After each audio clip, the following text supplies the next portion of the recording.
Hey, welcome back to the channel. I'm your missionary Mark from here for the Sitting Place of the Nations, and we got a great show for you today. If you've seen the thumbnail, it's a Christian genocide in Nigeria. Why is nobody talking about it? That's what we're going to talk about today. Let's get right into it. So anyways, if you've seen, we got 70 subscribers. Real quick before we get into it, 70 subscribers. I'm not embarrassed to say that. We're a brand new channel. We've been here just for a couple of weeks. This is show number 6. And so I just want to say right off the top here on the front, if you get any value out of this video whatsoever, I would ask that you would subscribe. I ask that you would hit like and even leave a comment down below. Give us a thumbs up. Tell us what you like about it. We're at 70 and we are marching towards 100 subscribers. And so we ask that you would help us out today. If you get any value, go ahead, smash the subscribe button right off the top, get that out of the way. We're a new young channel, and so we're going for it. And 100 subscribers, that's where we're at. 70 as of the date of this recording. But reviewing the thumbnail here, you see it says that no one's talking about it. We want to get into that. And then when people do actually mention the genocide in Nigeria, you know, you got pushback from Al Jazeera, you got pushback from these other people on Arise News, you got pushback from other people, even when Bill Maher comes out. We'll talk about that a little bit. Why is there such a pushback? Why is there, other people have called it, even the UN, I think, said, oh, it might be a silent genocide. So why is that? And we want to get into those things today. And so let's go ahead and get right into it, shall we? So there has been an incredible amount of killing in Nigeria, not just Christians. Let's be fair right out the beginning. Not just Christians, but also Muslims, also non-sectarian Muslims, folk Muslims, ones that are just herdsmen, just farmers, and of course Christians. And so what's going on? Like, why is there so many people? So I will tell you right now, places like Open Door, right? Also Voice of the Martyrs, these other Christian watch organizations that are listing, you know, where are the hottest places for persecution? Where are the most focused attacks on the Christian? Where is it unsafe to live? Where is it unsafe to travel to? Where is it unsafe to be a Christian and do missionary work there? And so we want to take a look at it. And I will tell you that Nigeria is ground zero today. It used to be China. It used to be some other hot spots. But over the last several years, Nigeria is ground zero. Just to give you a little bit of a context here, just this year alone, as of August 2025, just up to the first 8 months of the year, already 7,000 Christians have been targeted and killed. 7,000. That's a lot of people. I didn't do the math, but I think, what is that? Don't get me all messed up here. But that's almost 1,000 a month. And if it's that's like 30 plus every day. If you're a Christian living in Nigeria, you're going to get killed because you're a Christian. Okay. So over the last, since 2009, it's been reported 100,000 Christians have been slaughtered, have been burned alive, have been beheaded, have been shot, have been killed simply because they're a Christian. Not just herdsmen, not just farmers, but churches have been burned down. People have been beheaded. Whole villages have been lit on fire and just simply destroyed. Over 100,000 just since 2009. And I'm telling you, it's spiked up in recent years. What is going on in Nigeria? What is happening? Why is there such a foment of anti-Christian hate in that region of the world? And why, and of course, Africa is bar none. The most Christians are being slaughtered, not just in Nigeria, but, you know, the DRC, you know, in the Sudan, you know, in the Congo, that's the DRC, you know, in Mozambique, in many places in African Central Republic, and of course, Somalia, Eritrea, other places, but their Christians are just, but in Nigeria, undoubtedly, it is currently ground zero. And we want to take a look at that. So 100,000, just think now, of course, in America, that pales in comparison to the fentanyl crisis, which is 100,000 plus every single year. That's a different. And so we have a lot of people beginning to talk about it. You see it on Fox News. You see a couple of reports here, a couple of reports there, but it's not plastered. It's not all. It just makes this little appearance. How many people have to die before it finally gets some attention? And when it does get attention, is anything going to change? And I will tell you, since it's Christians Nothing's going to change. Let me read for you a definition of genocide, because I'll tell you that Al Jazeera, boom, as soon as Bill Maher came out and said on his show, look, Christians are getting slaughtered, there is a Christian genocide in Nigeria, boom, Al Jazeera, which of course they would say that they are non-biased, that they are fair and balanced, that they report both sides, and on some issues they probably do for sure, but on this issue, no, not even close. On this issue, they came right out and said, hey, that is too simplistic. If you couch our conflicts that we have in our country, and especially in Nigeria, that is too simplistic just to say it's a Christian genocide. That's actually propaganda on the West towards the Muslim, and that's not true. They say it's much more nuanced, it's much more complex, and I will say that it is complex, and it is nuanced, and we'll take a look at a couple of nuances today. But just to bat down a prominent person who's an atheist, by the way, who's not even a Christian, but he can see, look, at this amount of people is unacceptable. Let me read to you the definition of genocide. Quote, this is from the UN. This is what's agreed upon in the chart. I'm not a big fan of the UN. I don't think they really do anything for the nation. For the nations in the world, except sit around and pontificate and make laws. They have no real power to enforce anything. But anyways, this is the agreed upon thing. If we start using the term genocide, it really came out, of course, in 1944, we know, because of the Holocaust and 6 million Jews there. So of course that's horrible. We're not comparing this one. But overall, if you really look at how many Christians have been slaughtered over the years, that's way more than 6 million people. But I digress. But here's the definition of genocide: is the deliberate and systematic, in whole or in part, of a, number one, a national, an ethnic, a racial, or a religious group. So those four categories: national, ethnic, racial, or religious group. Any of those four, if it's the deliberate and systematic killing in whole or in part. And so therefore, 100,000 people, there are northern in Nigeria, it's not like a line of demarcation where you say all the Muslims are in the north and the most northeastern part of Nigeria has all of the jihadists, and those are the crazy people, and they're the ones killing everyone, and they're killing Muslims and Christians. Part of that is kind of true, but let's dive into that. And then all the Christians are in the south. That's not the case. Now, a lot of the conflicts over the past several years, of course, it is the herdsmen.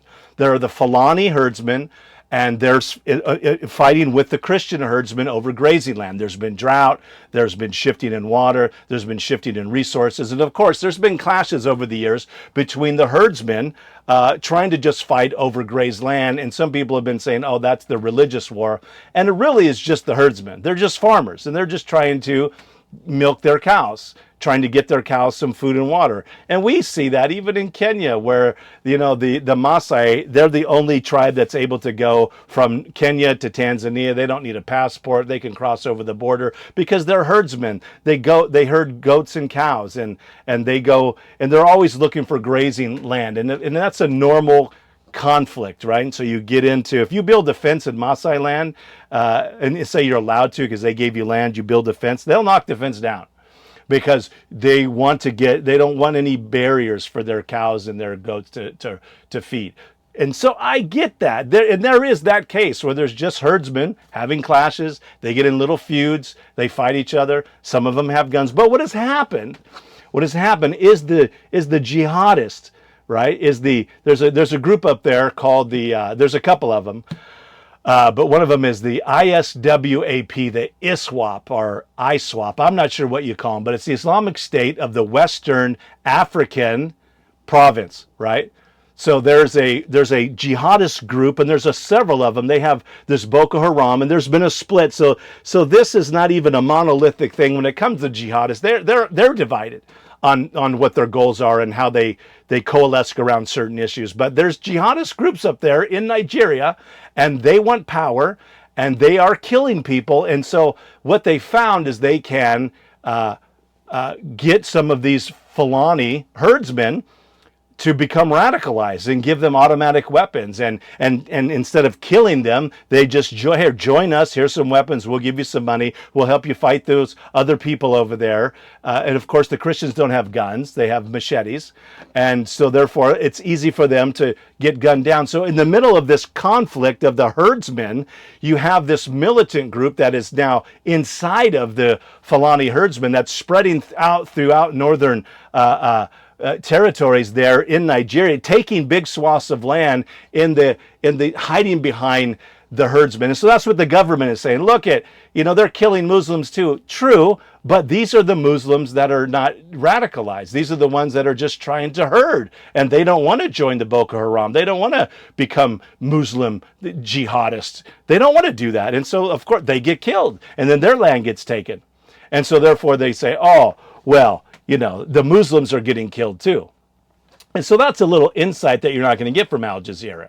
And so therefore, maybe it is too simplistic to put every death is a religiously motivated genocide. However, the numbers are such, like how many deaths does it take? Now, it's just not the amount of people dying to constitute a genocide. There's no number of deaths to once you reach that threshold, okay, now you get the genocide label. That's not how it works. There has to be a systematic, in whole or in part, and I will tell you, there's enough Christians that are being slaughtered that they are systematically being targeted. Why would you burn down their churches? Why would you behead them? Why would you light whole villages on fire that are simply Christian? Huh?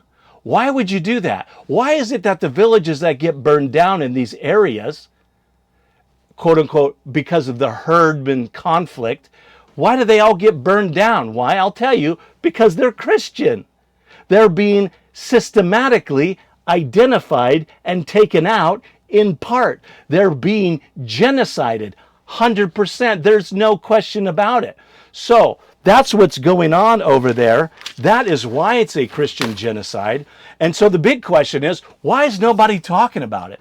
Why is it that when it finally rears its head in America, when it finally gets a little bit of Fox News, it finally gets a little bit of support, it finally gets somebody like Bill Maher to finally go, that is absolutely enough already. It can't just be Gaza and Israel. What about what's going on in Azerbaijan, in Armenia? What about what's going on with Rwanda and the DRC? What about what's going on in A, B, and C? So what about what's going on in Nigeria? Why is it that Christians, it's the group of choice to just slaughter, light on fire, rape and pillage, take their land, burn their churches, rape their women, steal their children? Why is that the case? And I will tell you, Jesus told us in Matthew and other places, look, if they hated me, they're going to hate you. In this world, you will have trouble. I'm sending you out as a sheep amongst the wolves. Those with AK-47s, those with intents to do evil, those that are systematically identifying a religious group to kill the infidel, to kill the Westerner, to kill Whitey, to kill the Christian, right? To kill them. It's about Christ. And he reads here in Matthew chapter 5, check this out. This is what he says in the Beatitudes. This is just one place, but he says, blessed are those who have been persecuted for the sake of righteousness. The Christian is righteous. The Christian is worshiping Yahweh. The Christian is worshiping the Genesis 1:1 God. The Christian is worshiping. In every culture, in every people group, you'll find three things throughout the earth from all time. You'll find a system of worship. You will find a marriage covenant, a marriage ceremony of some kind, and you will find government. Of every people group, even if they're quote unquote barbaristic, you will have a moral law that they abide by. You will have marriage, and you will have a system of worship. Romans chapter 1 says that, look at my creation. All men are without excuse. If you look at the wisdom of the cosmos, if you look at the plant kingdom and the animal kingdom, if you look at the stars and the planets and the wisdom of God, the rain and the water and the rivers and the fields and the seed, and you look at all of this stuff, even under a microscope, you can't think, but oh my God, there's a God. And it says that man is without excuse. And so Jesus says that persecuted for the sake of righteousness, for theirs is the kingdom of heaven. Heaven has invaded the earth in Jesus Christ. Jesus has brought heaven to earth. He has brought a plumb line. He has brought the moral law. He has brought a revelation of who the Father is, because he was in the beginning. In the beginning was God, right? The Word was in the beginning. In the beginning he was with God, and the Word was God. And he was with God in the beginning, right? And then the Word became flesh and dwelt among us in the person of Jesus Christ. That is why it's okay to kill Christians, because it's an antichrist, it's a demonic, it's an evil proposition. But blessed are those who are persecuted for the sake of Christ. Blessed are you when you insult, when people insult you and persecute you and say all false things of evil against you because of me. He's saying this is going to happen. You're going to be persecuted, you're going to be lied against, and they're going to insult you, and they're going to revile you, and they're going to speak evil against you, and they're going to kill you because of me. Know what I am calling you to, Christian. This is not something that we're isolated from here in the West, as we've seen. Anytime that you, let's read here verse 12. Rejoice, but Jesus says, in spite of that, rejoice and be glad, for your reward in heaven is great. Isn't that awesome? For in the same way they persecuted the prophets who were before you. So if you're being persecuted, Christian, there in Nigeria, right? If you're being persecuted in America, if you're being persecuted in the DRC, in Rwanda, in China, in Malawi, in Mozambique, in Eritrea, in Chad, in Somalia, in Sudan, wherever you find persecution, in North Korea, to name a few, know that you are in good company, because they also have persecuted me, is what Jesus said. So those stats are alarming. This is an amazing thing. So the government wants you to believe in Nigeria that, hey, it's too simplistic to say Christian genocide. They reject that. They fight against that. They are making arguments and using the press and putting their narrative out there to say that that's not the case. But we are left to decide for ourselves. And the Bible tells us, Jesus tells us that, look, they are going to come and do this to you. Now, I'm not a nationalist by no means. I am not a nationalist. Right? But why is everybody silent? That's the question. Why is everybody silent on the issue? And it comes up and it finally makes like a little appearance on Bill Maher or Fox News or in our newspaper, right? And then it vanishes, like basically a smoke bomb that gets thrown and the wind comes and blows it away and it's gone and nobody thinks about it any longer. Why is that true? Why is it not getting any traction? Why is there not any outrage? Why is there no protest in our country or on Christian campuses or anywhere or in Europe, right? Why is it we just get an article or we get a blog or we get someone like me that says, you know what, that's enough? Or even people like Open Doors. But these things, if you're a Christian, you understand what's going on. But if you're a secularist, if you're in the media, if you are just reporting on something, it's here in the news and gone tomorrow. It's not a politically motivated thing. But here in America, if you begin to talk about, America is great, or America is the greatest country on the planet, the greatest country that has ever been known to man, I will say that I don't talk like that. Because I think that at that point you can get into, it starts to sound nationalistic. People get afraid of that. And I'm not changing my language simply because I'm afraid of what people might think. No, I'm not saying that America is the greatest country ever. I will not say that. But what I will say, because people start getting freaked out when they start to hear that, especially a white Protestant preacher, right? You get the term white Christian nationalists put on you faster than, flies on poo-poo. But, of course, every other nation can say that, right? China can say, China is the greatest. Or the Italians, that Italy is the best. Or pick one, France is the best. Or, whatever. Or,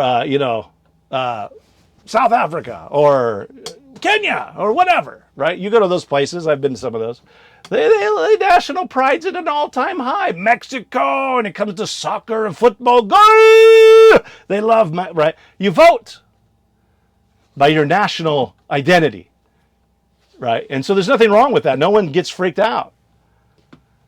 But you begin to talk like that here in America, and people are, hey, whoa, what's coming next? You know what I mean? Like, whoa, they start throwing terms out. They start reaching into the old bucket. Hey, here's another one for you. How about nationalist? How about white nationalists? How about white Christian nationalists? How about fascist? How about dictator? How about, right? They have a whole, it doesn't work anymore.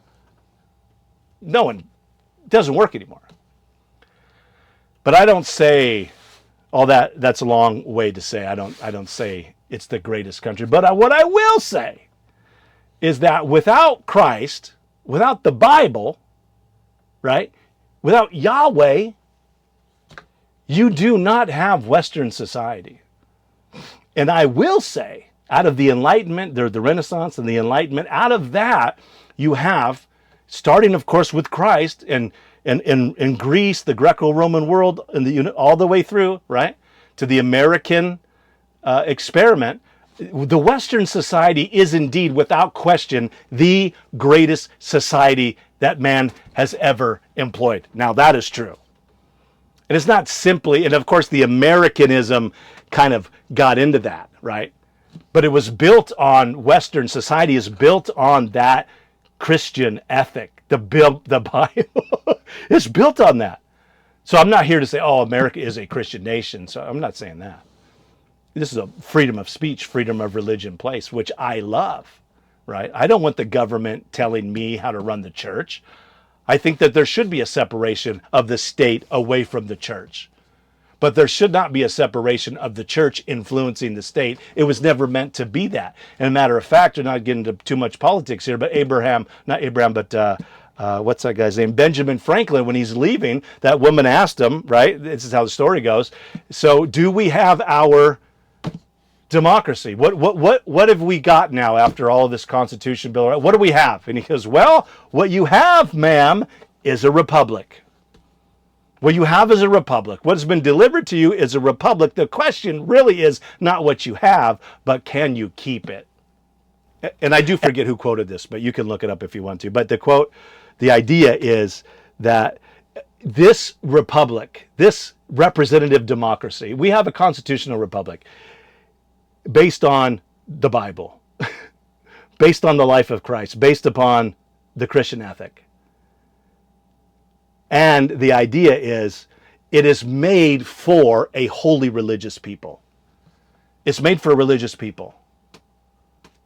And if the body politic doesn't have a sense of God, doesn't have a sense of monotheism, doesn't have a sense of the Christian ethic, if this is not a holy religious people at its core, then you can't, because the self-government is what's needed to have all these rights and all these freedoms. You can't steward freedom of religion, freedom of speech, freedom to bear arms. You can't navigate all of that unless you have the fear of God, unless you have this Christian ethic. So that's what it's made for. So therefore, if you want to destroy this country, the first thing you have to do is take away God. That's why socialism and communism is the absolute enemy of this republic, because the first rule of communism is that there is no God, that the state is God. And that's why you go to these totalitarian dictatorial states, and they have a picture of the fearless leader up on the wall at every place you go, and they bow down and they sing songs and they worship. Why? Because the emperor, the dictator, that's the God. That's the one they pray to. That's the provider.